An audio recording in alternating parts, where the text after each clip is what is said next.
तो दोस्तों कैसे हैं आप लोग। आशा करता हूँ आप लोग बहुत अच्छे होंगे, जहाँ भी होंगे मस्त होंगे, स्वस्थ होंगे। आप सभी दोस्तों का स्वागत है आपका अपना यूट्यूब चैनल यूनिक एकेडमी पे। मैं राहुल कुमार आज बात करने वाला हूँ दोस्त वाइगोत्स्की के सिद्धांत के प्रमुख विशिष्ट घटक और उदाहरण के साथ। ठीक है दोस्त, देख लीजिए दोस्त क्या क्या है सिद्धांत इनका, इनके बारे में बात करते हैं। जैसे देखिए, सामाजिक संस्कृति अंतःक्रिया का सिद्धांत हो जाएगा। निकटवर्ती विकास के क्षेत्र जिसको कहते हैं समीपस्थ विकास का क्षेत्र, जिसको कहते हैं इंग्लिश में ZPD, zone of proximal development कहते हैं। इसका विशेषता के साथ उदाहरण का बात करेंगे। स्कोप फोल्डिंग जिसको सहारा कहते हैं, सहयोग देना कहते हैं।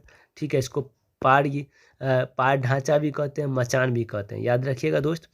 साथ में हम बात करने वाले हैं अधिक सक्षम अन्य। ठीक है, भाषा की भूमिका के बारे में बात करेंगे। ठीक है, उसके बाद संक्षेप में इसका एक बार डिटेल से जानकारी लेंगे। फिर दोस्त इसके जस्ट बाद हम लोग थ्योरी से रिलेटेड 10 क्वेश्चन लाए हैं जिसको जानना जरूरी है। क्वेश्चन आपके सामने आएगा, ऑप्शन भी रहेगा और आप उसका जवाब देंगे। ठीक है, चलिए ज़्यादा देर न करते हुए अब हम चलते हैं अपने पॉइंट पे।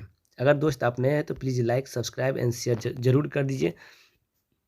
अच्छा लगा तो कमेंट भी कीजिए ताकि हमें और बेहतरीन कंटेंट लाने का मौका मिले और आपके लिए वो बेनिफिट हो। ठीक है दोस्त, चलिए हम बात करते हैं अब अपने पॉइंट का। देखिए सामाजिक सांस्कृतिक अंतःक्रिया। ठीक है, सामाजिक सांस्कृतिक अंतःक्रिया के बारे में हम बात करेंगे। ठीक है दोस्त, चलिए कहते हैं ये क्या है, इसका विशेषता क्या है। विशिष्ट ज्ञान का निर्माण अकेले नहीं बल्कि साथियों, शिक्षकों और बड़ों के साथ मिलकर किया जाता है।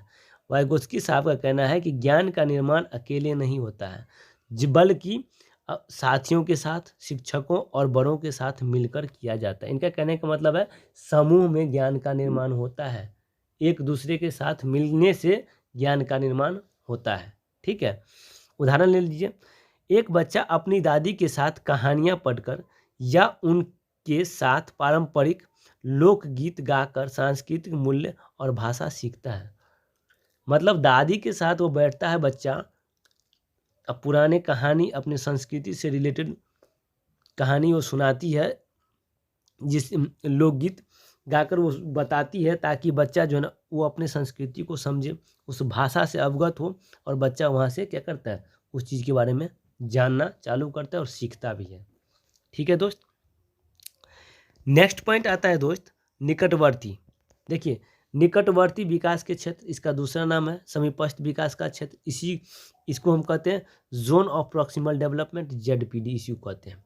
देखिए इसका विशिष्ट क्या है, यह वह अंतर है जो बच्चा स्वतंत्र रूप से कर सकता है और जो वह मार्गदर्शन के साथ कर सकता है। देखिए ध्यान समझिएगा दोस्त, अभी मैं आपको बताता हूँ। आपको जस्ट ये मान लीजिए कि साइकिल हो गया और यहाँ तक, यहाँ बच्चा को साइकिल हमको सिखाना, बच्चा चलाना तो चाहता है लेकिन बच्चा चला नहीं पाता है, उसके लिए कुछ सहारा की जरूरत पड़ता है। तो उनके पिताजी ना, बच्चा के पिताजी उसको सपोर्ट करता है थोड़ा सा। और यहाँ से यहाँ तक मतलब बच्चा के सिखाने से लेके सीखने तक के बीच में ये जो अंतर आ रहा है ना दोस्त, इसी को कहते हैं ZPD। क्योंकि बच्चा पहले नहीं सीखा था, किसी का सहारा लिया, और जब वो सीख गया तो ये दोनों के बीच गैप में जो अंतर आ रहा है, अंतर उसी को कहते हैं ZPD। ठीक है दोस्त, क्योंकि यहाँ उसको सहायता मिला है। अब देखिए जैसे उसका उदाहरण में है, उदाहरण जो दिया हुआ है इससे रिलेटेड। देखिए एक बच्चा पहली पजल को अकेले नहीं सुलझा पाता, लेकिन जब माँ उसे संकेत देती है कि कोने के टुकड़े कहाँ लग सकते हैं तो वह उसे सुलझा लेता है। मतलब ये पजल होता है ना दोस्त, आप लोग भी जानते हैं इस तरह के पजल होते हैं। अब एक कोना में टुकड़ा बच जाता है, स्क्वायर टाइप का रहता है ना, तो एक बच जाता है, जिस कोना का टुकड़ा सेट नहीं हो पाता, लेकिन उसकी मम्मी संकेत करती है कि वो कोना का टुकड़ा कहाँ लगेगा, उसको लगाओ, फिर तुम्हारा गेम पूरा हो जाएगा। तो बच्चा उस चीज़ को मार्गदर्शन के रूप में उसको मिला और वो वहाँ सेट कर दिया। तो कहने का मतलब है कि यहाँ बच्चे को सहारा मिल रहा है टेम्प्रोरी रूप से। अब बच्चा उस चीज़ को देखते हुए समझते हुए उसको सेट कर दिया, गेम ओवर हो गया। तो बच्चा ने किसी का सहारा तो लिया ना, सहारा लिया और सीख भी गया, तो वहाँ क्या हो गया इसका जेडपीडी हो गया, क्योंकि सिखाने से लेकर सीखने तक का जो बीच में गैप आया वही उसका क्या हो गया जेडपीडी। ठीक है दोस्त, अगला आता है हमारा 3 नंबर। देखिए 3 नंबर कह रहा है, ध्यान समझिएगा, स्कॉफ फोल्डिंग, इसको सहारा भी कहते हैं, सहयोग भी कहते हैं, मचान भी कहते हैं, पाठ ढांचा भी कहते हैं। ठीक है दोस्त, याद रखिएगा।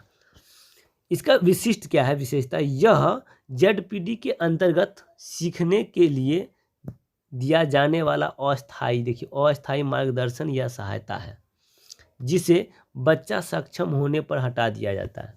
जब बच्चा सक्षम होने पर इसे हटा दिया जाता है, कहने का मतलब है बच्चे को जो साइकिल चलाने से सिखाने से लेकर सीखने तक जो सहारा मिला था उसको हम क्या कहते हैं स्कॉफ फोल्डिंग।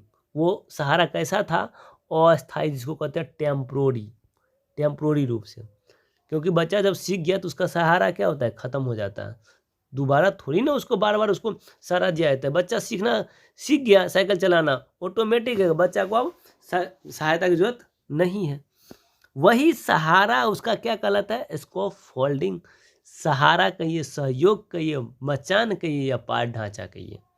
ठीक है दोस्त, जैसे इसका एग्जाम्पल ले लेते हैं, एग्जाम्पल भी है, उदाहरण कहता है साइकिल चलाना सिखाते समय पिता शुरू में पीछे से साइकिल पकड़ते हैं, अभी आपको बताइए, फिर धीरे धीरे सहायता कम कर देते हैं, मतलब धीरे धीरे सपोर्टिंग कम होता है, जब तक बच्चा अकेले नहीं चलाने लगता है। बच्चा जब अकेले चलाने लगता है तो सहारा क्या होता है खत्म हो जाता है।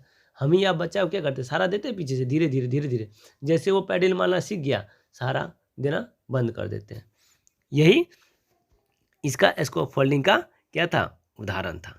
ठीक है दोस्त, अब हम चलते हैं दोस्त अधिक सक्षम अन्य, मोर नॉलेजेबल अदर, MKO, याद रखिएगा MKO विशिष्ट, इसका क्या है विशेषता, MKO का अर्थ उस व्यक्ति से है जिसे किसी कार्य में बच्चे से बेहतर समझ या कौशल हो, जैसे शिक्षक, साथी या कंप्यूटर भी। सही बात है, बच्चा जिस किसी से सीखता है, मतलब बच्चा से जिनके पास नॉलेज ज़्यादा होता है उससे बच्चा क्या करते हैं सीखते हैं, वही तो उसका क्या हो गया मोर नॉलेजेबल अदर। जैसे उदाहरण ये भी हो सकता है, देख लीजिए, एक 10 साल का बच्चा वीडियो गेम में अपने 50 वर्षीय पिता को गाइड करता है, तो यहाँ बच्चा MKO है, क्योंकि बच्चा के पास उस गेम के बारे में अधिक नॉलेज है, इसीलिए वो अपने पिता को क्या कर रहा है गाइड कर रहा है। मतलब ऐसे समझिए कि अगर हम किसी तो यहाँ जो है देखिए बच्चा के पास गेम के बारे में नॉलेज ज़्यादा है, तो इसीलिए वो अपने पिता को क्या गाइड कर रहे हैं। तो एक दूसरे के नॉलेज अधिक होने से यहाँ क्या कहलाता है अधिक सक्षम अन्य, इसी चीज़ को कहते हैं। हो सकता है, जरूरी नहीं है कि बच्चा ही हमेशा सीखेगा, बच्चे से भी हम लोग सीखते हैं, शिक्षक बच्चे से भी सीखते हैं। तो यहाँ क्या हो गया बच्चा मोर नॉलेजेबल हो जाएगा, कंप्यूटर से हम सीखते हैं, कंप्यूटर मोर नॉलेजेबल हो जाएगा हमसे। तो यही बात है इसमें। आशा करता हूँ दोस्त आप समझ गए होंगे। अब हम चलते हैं दोस्त 5वां नंबर सिद्धांत की बात करते हैं, जो बहुत इंपॉर्टेंट है, भाषा की भूमिका। कहता है विशिष्ट, भाषा केवल संचार नहीं बल्कि सोचने और सीखने का मुख्य साधन है। निजी भाषण, देखिए ये कह रहे हैं और उसके साथ साथ कह रहे हैं बच्चों को काम व्यवस्थित करने में मदद करता है। कहने का मतलब ये है कि भाषा जो है ना केवल संचार नहीं है बल्कि सोचने और सीखने का मुख्य साधन भी है। ये कौन कर रहे हैं वाइगोत्स्की साहब कर रहे हैं। ठीक है, निजी बात कर रहा है, निजी भाषण की बात कर रहा है। जैसे आपको उदाहरण के तौर पर हम बता देता हूँ थोड़ा सा, ये देखिए उदाहरण में एक छोटा बच्चा खिलौने जोड़ते समय खुद से बोलता है, पहले लाल टुकड़ा फिर नीला, यह उसके संज्ञानात्मक विकास का संकेत है। इस तरह की बात बच्चा खुद से जो बात कर रहा है, निजी बात कर रहा है, इसको कहा गया है क्या निजी वाक भी कहा गया है, निजी वाणी भी कहा गया, मतलब बच्चा खुद से बात करेगा तो। ठीक है दोस्त, इसी चीज़ को पियाजे साहब क्या कहे हैं बताइए, अहम केंद्रित। बच्चा खुद से बात करता है तो उसको कहा गया है अहम केंद्रित, पियाजे साहब के अकॉर्डिंग। लेकिन वाइगोत्स्की साहब के अनुसार ये निजी वाक कहलाएगा। ठीक है, बच्चा खुद से कोई चीज़ के लिए बात करता है तो। अब हम थोड़ा संक्षेप में बात करते हैं दोस्त, इसका संक्षेप में, डिटेल से तो पढ़ लिए, संक्षेप में देखते हैं। वाइगोत्स्की के अनुसार अधिगम विकास से पहले होता है। देखिए वाइगोत्स्की साहब का कहना है कि अधिगम जो होता है विकास से पहले होता है, मतलब सीखना पहले होगा फिर विकास बाद में होता है। ये किनका विचार है? वाइगोत्स्की साहब का। मतलब हम सीखते पहले हैं फिर बाद में हमारा विकास होता है, तो अधिगम पहले विकास बाद में, ठीक है, ऐसे समझिए। और यह सीखने की प्रक्रिया में समाज और भाषा की भूमिका पर जोर देते हैं कि कोई भी बच्चा है, व्यक्ति है, तो सीखने का प्रक्रिया जो समाज का सबसे मेन रोल है और साथ में भाषा का सबसे मेन रोल है, ठीक है। इसके माध्यम से ही बच्चा कोई चीज़ सीखता है, ये वाइगोत्स्की साहब का कहना है। आशा करता हूँ दोस्त इसके बारे में आपने अच्छा समझ गया होगा। अब हम बात करने वाले हैं दोस्त क्वेश्चन के बारे में। जितना हमने अभी थ्योरी पढ़ा है उससे रिलेटेड आपको 10 इंपॉर्टेंट क्वेश्चन लाया हूँ दोस्त, जो आपके फायदे के लिए बेहतरीन होगा। क्योंकि जब आप थ्योरी पढ़िए तो क्वेश्चन लगाइए, फिर देखिए आपका कंसेप्ट पूरा क्लियर हो जाएगा। हम लोग क्या करते हैं, थ्योरी पढ़ते हैं, क्वेश्चन नहीं लगाते। आपने थ्योरी अभी पढ़ा ना, अभी खुद आप देखो कैसे क्वेश्चन बनेगा दोस्त, ठीक है। चलिए अब हम बात करते हैं क्वेश्चन पे। कहते हैं वाइगोत्स्की के अनुसार संज्ञानात्मक विकास का मुख्य आधार क्या है, ठीक है। क्वेश्चन समझ गए होंगे। पहला दिया ए में परिपक्वता, बी में दिया है सामाजिक अंतःक्रिया, सी में दिया है व्यक्तिगत खोज और डी में दिया अनुमानसिकता। बताइए कौन सा हो जाएगा। अभी हम लोग पढ़े हैं वाइगोत्स्की साहब के अनुसार संज्ञानात्मक विकास का मुख्य आधार क्या होगा दोस्त। आशा करता हूँ आप समझ गए होंगे। परिपक्वता तो होगा नहीं, व्यक्तिगत खोज होगा नहीं, अनुमानसिकता होगा नहीं, तो क्या हो जाएगा दोस्त, सामाजिक अंतःक्रिया। आंसर हो जाएगा बी नंबर, ठीक है। देखिए आंसर भी दिया होगा नीचे में, देखिए दिया हुआ है ना, इसमें दिया भी है सामाजिक सांस्कृतिक सिद्धांत सामाजिक मेल जोल पर जोर देता है। चलिए अब हम चलते हैं दूसरा क्वेश्चन पे, ठीक है दोस्त। हमारा दूसरा क्वेश्चन आ गया, कहते हैं स्कैफोल्डिंग से क्या तात्पर्य। अभी जस्ट आप पढ़े हैं, स्कैफोल्डिंग से क्या तात्पर्य है। पहला कह रहा है ए में बच्चे को बहुत अधिक सहायता देना, बी कह रहा है किसी कार्य को छोटा करना, सी कह रहा है सीखने में अस्थायी सहायता देना और डी कह रहा है रटने की प्रक्रिया को बढ़ावा देना। बताइए कौन सा हो जाएगा। अभी हमने बार बार चर्चा किया था कि आप सहायता दे रहे हैं टेम्प्रोरी रूप से, वही उसका क्या होता है, स्कैफोल्डिंग, अस्थायी रूप से। आंसर देखिए, पहले बच्चे को बहुत अधिक सहायता देना, ये होगा नहीं। किसी कार्य को छोटा करना, ये होगा नहीं। रटने की प्रक्रिया को बढ़ावा देना, ये होगा नहीं। तो आंसर क्या हो जाएगा दोस्त, सीखने में अस्थायी सहायता देना, तो क्या सी। आंसर क्या हो जाएगा सी, ठीक है दोस्त। हम चलते हैं, देखिए देखिए सीखने में अस्थायी सहायता देना है ना, जैसे संकेत देना, छोटे छोटे भागों में कार्य बांटना, ये क्या है, सहायता देना ही तो है। अब हम चलते हैं 3 नंबर क्वेश्चन पे, ठीक है दोस्त। वाइगोत्स्की ने बच्चों द्वारा खुद से बात करने की क्रिया को क्या कहा। अभी हम बात किए थे, जस्ट पीछे थ्योरी में हम बात किए कि बच्चा जब खुद से बात करता है तो वाइगोत्स्की साहब का यह कहना क्या कहलाता है, ठीक है। अब बताइए, ए दिया अहम केंद्रित भाषा, बी कह रहा है व्यक्तिगत संवाद, सी कह रहा है आत्म केंद्रित संवाद और डी कह रहा है संज्ञानात्मक भाषा। बताइए कौन सा हो जाएगा। ये तो अहम केंद्रित तो नहीं होगा, ये पियाजे साहब का है। आत्म केंद्रित ये भी नहीं होगा, संज्ञानात्मक ये भी नहीं होगा, तो प्राइवेट स्पीच होगा। अभी जस्ट बात किए थे, प्राइवेट स्पीच था ना, व्यक्तिगत वार्ता कहिए उसको, कहिए आप निजी वाक कहिए, ठीक है, व्यक्तिगत संवाद कहिए। तो आंसर हो जाएगा दोस्त इसका बी नंबर। अगर आप थ्योरी पढ़ के आइए, देखिए कंसेप्ट पूरा क्लियर आ जाएगा। देखिए दिया हो ना, व्यक्तिगत संवाद, बात करना, यह बच्चे अपने आत्म नियमन में मदद करता है, ठीक है। अब हम चलते हैं चौथा नंबर क्वेश्चन का दोस्त, बात करते हैं समीपस्थ। देखिए आगे ना निकटवर्ती का जो बात किए थे वही समीपस्थ है। समीपस्थ विकास का क्षेत्र ZPD का बात किए अभी, का क्या अर्थ है। ए कह रहा है वह कार्य को बच्चा स्वतंत्र रूप से कर सकता है, बी कह रहा है वह क्षेत्र जहां बच्चा खुद से सीखता है, सी कह रहा है बच्चे के वास्तविक स्तर और सहायता के साथ विकास के स्तर के बीच का अंतर, और डी कह रहा है कोई नहीं। तो बताइए, अभी आपसे हमने बात किया था और आप समझ गए होंगे आंसर कौन सा होगा। कार्य स्वतंत्र रूप से कर सकता है, चलिए, लेकिन आंसर ये तो है नहीं। वह क्षेत्र जहाँ बच्चा खुद से सीखता है, ये भी नहीं होगा इस क्वेश्चन के अकॉर्डिंग। इनमें से कोई ये नहीं। देखिए, बच्चे के वास्तविक मतलब बच्चा जो करना चाहता है स्तर और सहायता के साथ विकास के स्तर के बीच का अंतर करना। बच्चा चलाना साइकिल चाहता था लेकिन चला नहीं पाता था, तो उसको जो सहारा मिला, सीखने से लेकर सिखाने तक के बीच में जो अंतर आया, ये गैप, वही इसका क्या हो गया, ZPD हो गया। तो आंसर क्या हो जाएगा दोस्त, इसका उत्तर C नंबर हो जाएगा। आशा करता हूँ दोस्त आप समझ गए होंगे। इससे बेहतरीन कंटेंट दोस्त आपको कहीं नहीं मिलेगा, मैं कंसेप्ट के साथ आपको कहता हूँ, क्योंकि आपको समझ में थ्योरी के जस्ट बाद क्वेश्चन लाता हूँ। ठीक है दोस्त, अगर दोस्त आप नए हैं तो please like, subscribe and share कर दीजिए दबा के, ताकि छोटे बड़े भाई बहन सबको फ़ायदा मिले। कोई भी बच्चा, एक भी बच्चा फेल ना हो एक भी नंबर से, ये हमारा और आपका एक संकल्प होना चाहिए। कहावत में है, कर भला तो हो भला। अगर आपकी क्या पता, हो सकता है कहीं पढ़े होंगे, अगर नहीं समझ में आएगा, ये पढ़ लिए, हो सकता है समझ में आ जाए क्वेश्चन, क्या पता इसी में से कोई एक क्वेश्चन आ जाए, कोई नहीं जानता है। तो उनके लिए एक फ़ायदा हो जाएगा जो बच्चा 1-2 नंबर से पिछड़ता होगा। ठीक है दोस्तों, please like, subscribe and share दबा कीजिए। चलिए, अगला मैं क्वेश्चन की बात करता हूँ दोस्त। तो क्वेश्चन नंबर हमारा है 5 नंबर।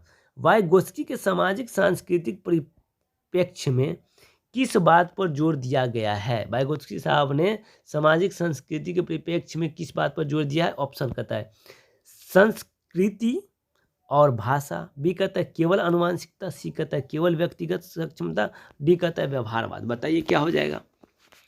आप तो जान गए होंगे इसका आंसर क्या हो जाएगा। केवल अनुवांशिकता ये तो होगा, इसका बात नहीं किए। केवल व्यक्तिगत सक्षमता ये भी नहीं होगा। व्यवहारवाद का बात नहीं किए, तो क्या हो जाएगा, ए नंबर। संस्कृति और भाषा का बात किए हैं तो ए नंबर इसका आंसर हो जाएगा। आप थ्योरी अगर पढ़े हैं तो आपको समझ में आ गया। देखिए आंसर भी दिया हुआ नीचे। अब थोड़ा सा हम चलते हैं छठा नंबर क्वेश्चन पे दोस्त। ठीक है, यदि कोई शिक्षक किसी कार्य को करने के लिए संकेत, ठीक है, या मार्गदर्शन प्रदान करता है तो वह किसका उदाहरण है? संकेत या मार्गदर्शन दे रहा है मतलब सहायता दे रहा है, ध्यान रखिएगा।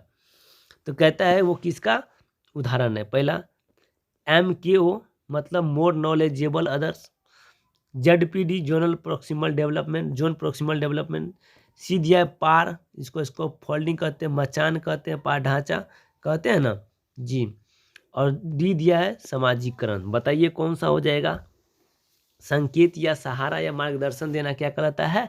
सी number scope folding. Scope folding जिसको कहते हैं पार, मचान, ठीक है, और उसके बाद क्या कहता है सहारा, सहयोग, ये सभी क्या है इसका नाम है। ठीक है, स्कोप फोल्डिंग का। देखिए दिया हुआ सी नंबर। अब हम 7वां पे चलते हैं। वाइगोत्स्की के अनुसार अधिक जानकार अन्य MKO का बात किए थे, कौन हो सकते हैं? कहता है ए में शिक्षक, 2 में माता पिता, 3 में सहकर्मी और 4 में ये सभी, मतलब डी में ये सभी है। तो अब बताइए ये कौन सा हो जाएगा? शिक्षक भी हो सकते हैं, माता पिता भी हो सकते हैं और सहकर्मी भी हो सकते हैं। तो इसका मतलब आंसर क्या हो जाएगा दोस्त? ये सभी डी नंबर हो जाएगा।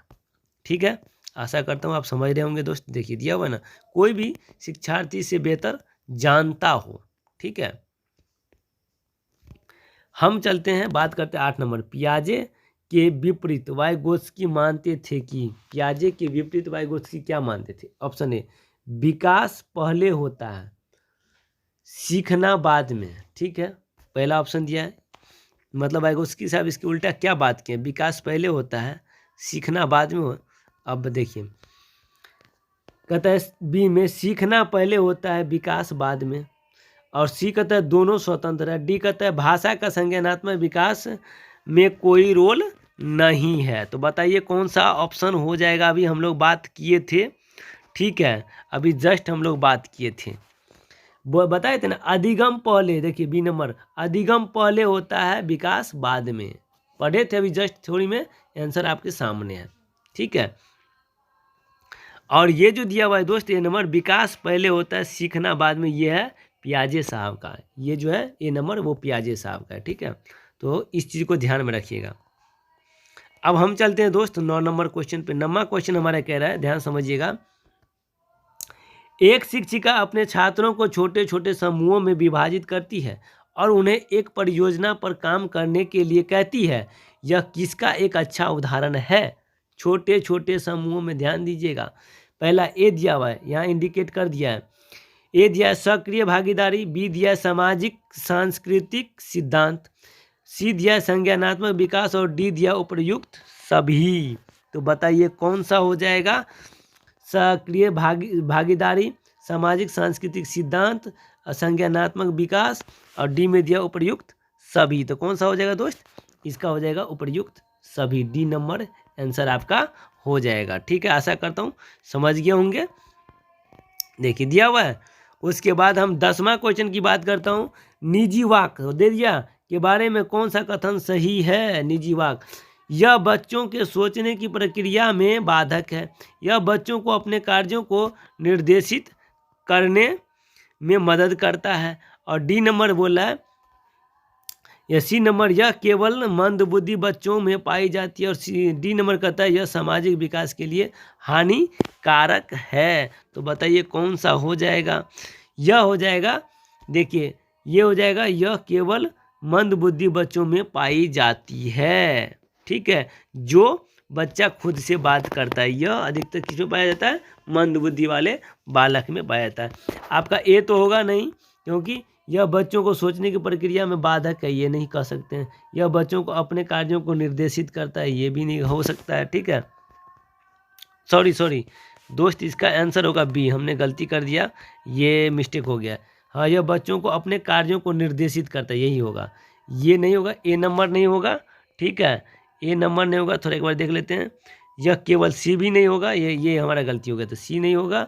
और यह सामाजिक विकास के लिए हानिकारक, डी ये नहीं होगा। तो आपका आंसर जो हो जाएगा दोस्त, इस क्वेश्चन का आंसर हो जाएगा दोस्त बी नंबर आंसर हो जाएगा। ठीक है, ये थोड़ा मिस्टेक हो गया था हमको क्वेश्चन ऊपर नीचे करने में। ठीक है, आशा करता हूँ दोस्त आप समझ गए होंगे। अगर आप नए हैं तो please like subscribe and share दबा के कीजिए। ये आपका सपोर्ट होना ज़रूरी है दोस्त, क्योंकि कहावत में कर भला तो हो भला।